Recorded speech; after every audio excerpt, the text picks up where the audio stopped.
I'm going to do a Bible study with you, so you need a Bible. If you don't have one handy, look around the pew. If there's not right around the pew, maybe look on with somebody. And if all else fails, just listen real good. The title, I'll give you a title, is To Torah and Testimony. Certainty in an Age of Uncertainty. Okay? To Torah and Testimony. It's a little hard to hear orally.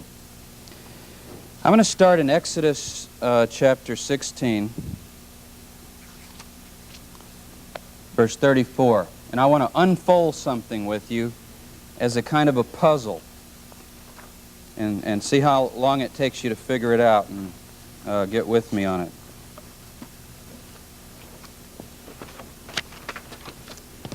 Exodus 16:34. Now, for the term God, I'm going to use Hashem, which is a way of talking about the divine name of God.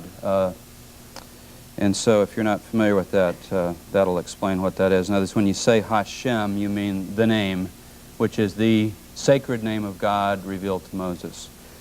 Okay, Exodus 16:34.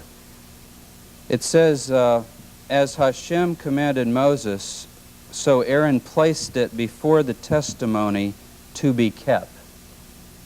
Now, I'm interested in that word testimony here. What is that? It's talking here about a pot or jar of manna, an omer of manna. Do you remember the story? And he says for Aaron, the high priest, to place it, the pot, before the testimony.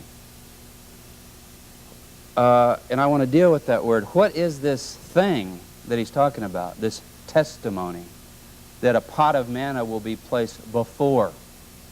And what might that have to do with anything today? Now, the next reference to it, chapter 25. Just flip ahead with me. Exodus 25, verse 16.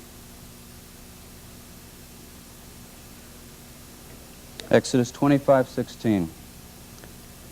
Now, these are instructions on how to make the famous Ark of the Covenant, as it's usually called, which people began to learn about when the movie was made, Raiders of the Lost Ark, right? But maybe in Sunday school, some of you learned about the Ark of the Covenant. But look at verse 16. It says, you will put into the ark the testimony which I will give you.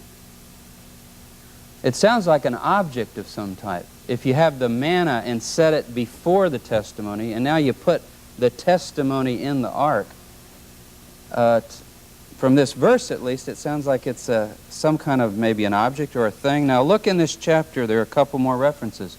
Look at verse 21. And you will put the mercy seat, which is really not a good translation, it's the covering.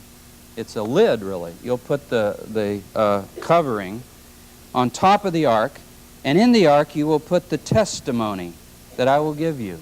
Notice God, the God of heaven, who made heaven and earth, is going to give some kind of a testimony, and you'll take that and put it in the ark. And then you will call it the Ark of the Testimony. See verse 22? Look. There I will meet with you, and from above the mercy seat, or the covering, from between the two cherubim, these angelic winged creatures, I will speak with you all that I will give you in commandment. Now, note, I skipped, the phrase, between the cherubim that are upon the ark of the testimony. Now, has it ever occurred to you that the ark doesn't have a name? It means chest or box. So it doesn't have a name, but here it's described as the ark of the testimony.